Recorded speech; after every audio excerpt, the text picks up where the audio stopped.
안녕하십니까. 여러분들하고 교정학에 대해서 함께 공부를 할 윤병일이라고 합니다. 자, 오늘은 교정학 첫 시간입니다. 그래서 저희 교재 첫 페이지부터 시작해서 지금부터 이제 저와 함께 차근차근히 교정학이라고 하는 학문에 대해서 공부를 좀 하도록 하겠습니다.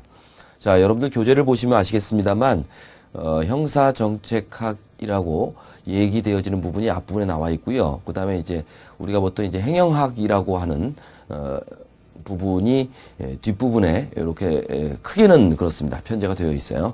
그래서 저희는 교정학이라는 이름으로 형사정책학적인 공부를 좀 미리 하고요. 그 다음에 이제 행영학과 관련된 내용들을 좀 공부를 뒤에 하도록 하겠습니다.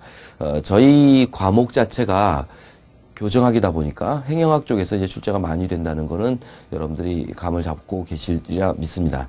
그러나 형사정책학적인 이론적인 부분, 역사적인 부분이 또한 중요하기 때문에 편제상으로는 저희 교재 앞에 형사정책 또는 형사정책학에 해당하는 내용들을 수록을 해 놓았어요.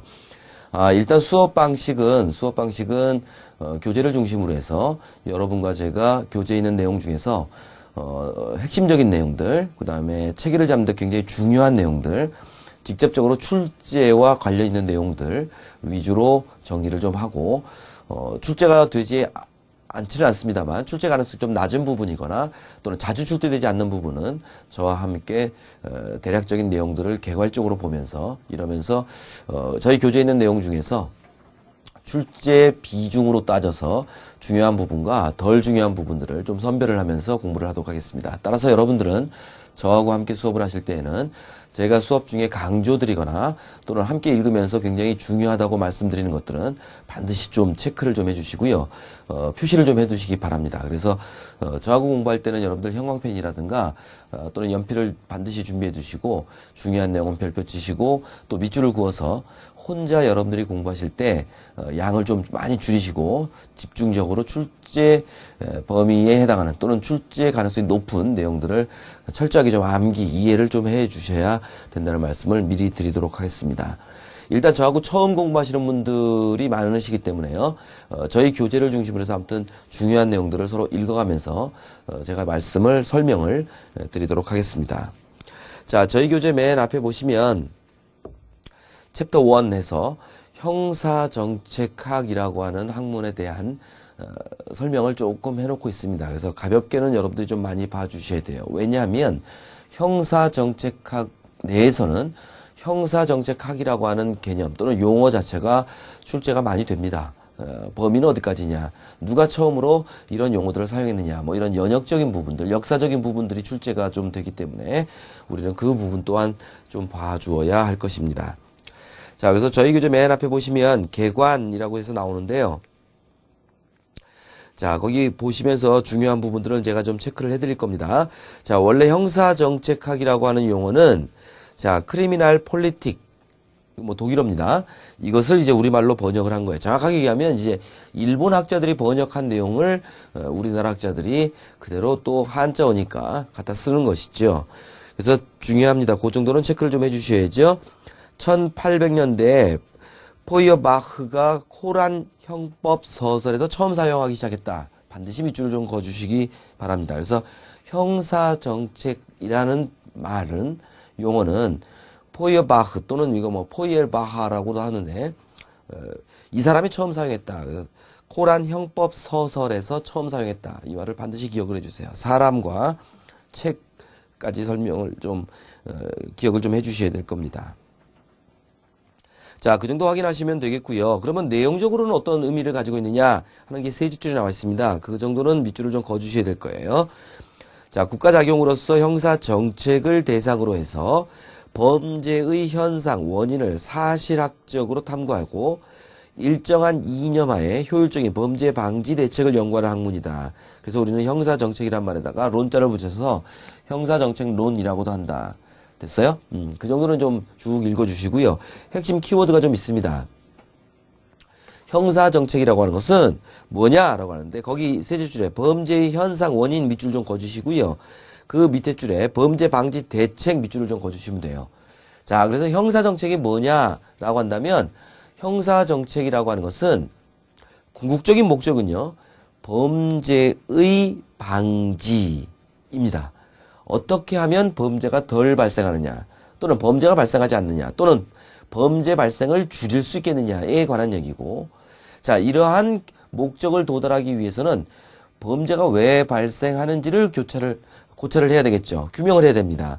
그래서 형사정책은 크게 두 가지 파트로 대별돼요. 첫째는 범죄 원인론이고 두 번째는 범죄 대책론입니다.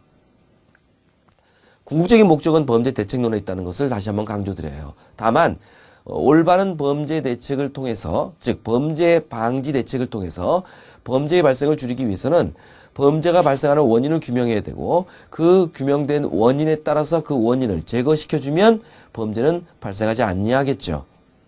자, 그런 취지로 범죄 원인론과 범죄 대책론이 형사정책의 대범주다 하는 것을 반드시 기억을 해주시고, 그래서 이제 여러분들 형사정책에서는 실제로 범죄 방지 대책으로서 어떤 것이 나오느냐, 이것이 주된 출제 포인트다 이 말씀이에요. 그래서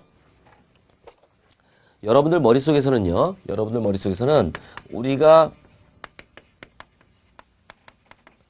지금 공부하고 있는 교정학이라고 하는 것을 공부할 때는요, 항상 교정학은 두 가지 파트, 제가 처음에 말씀드렸습니다. 형사정책 파트와 그 다음에 이제 학자분들 또는 이제 교수분들은 이제 행영학이라고 얘기하죠. 요 두 가지로 나누어져 있어요. 그리고 우리가 먼저 공부할 형사정책은 다시금 범죄 원인론이 있고, 그 범죄 원인을 규명해서 그 원인을 제거시켜 줌으로써 궁극적인 목적인 범죄의 발생을 방지하기 위한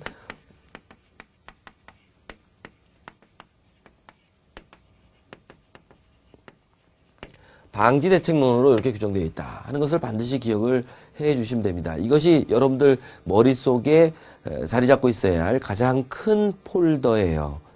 가장 큰 폴더. 자, 그러면 이제 범죄 대책 쪽에서는 여러 가지 얘기들을 할 것이고, 그 다음에 학파에 따라서도 그 대책론이 달라요. 왜냐하면 범죄의 원인을 바라보는 시각들이 다르거든요. 그러니까 범죄 원인을 범인에게서 찾고자 하는 이론가들은 범죄 대책으로서 당연히 범죄인에게 어떤 처우가 이루어져야 된다라는 주장을 할 것이고, 이와 달리 범죄 원인을 범인이 아니라 범인의 환경, 범인이 살고 있는 사회 쪽에서 구조적으로 원인을 잡으려고 하는 사람들은 그 대책도 역시 마찬가지 환경 개선이나 또는 사회 개선, 사회 구조의 문제를 해결하는 쪽으로 가닥을 잡으려고 할 것이에요. 그래서 우리가 궁극적으로 공부해야 되고 연구해야 될 부분은 여기지만, 이것을 이론을 여러분들이 정확하게 좀 정리하시려면 이것이 잘 정리가 돼야 된다는 것을 다시 한번 알 수 있겠죠. 그래서 우리 쪽은 이렇게 공부를 할 겁니다. 그리고 이것에 더불어서 이제 행영학에 대한 얘기를 할 거예요. 이제 행영학은 실제로 본질은 이것은 교정학이에요. 좁은 의미에. 그래서 형 집행을 당하고 있는 사람들에 대한 처우에 관한 얘기죠. 처우. 그래서 행영 처우라고 보통 얘기하시면 돼요. 행영 처우. 그러니까 실제로 범죄인의 경우는 범죄인이 범죄를 저지른 이후에 형사 절차를 보게 되면 일단은 뭐 수사 절차에서 피의자 신분으로서 수사의 대상이 되겠죠. 그리고 난 다음에 예컨대 공소 제기가 이루어지고 난 다음에는 이제 피고인 신분이 될 것이고, 그래서 피의자, 피고인, 그 다음에 이제 더 나아가서 형 집행의 대상자가 될 겁니다. 유죄 확정 판결을 받게 되면. 그래서 우리 쪽에서의 형사 소송 절차를 쭉 이렇게 보게 되면 크게 공소 제기 정도를 잡고, 그 다음에 이제 확정 판결을 잡게 된다면 실제로 공소 제기 전까지의 여기에 해당하는 부분이 이제 우리 형사 소송 절차에서 보면 이제 피의자 신분이겠죠. 수사 단계에서의 수사의 대상자예요. 그죠? 그 다음에 이제 공소 제기 이후 확정 판결 받을 때까지는 우리가 피고인이라고 합니다. 그죠? 그 다음에 이제 확정 판결 결과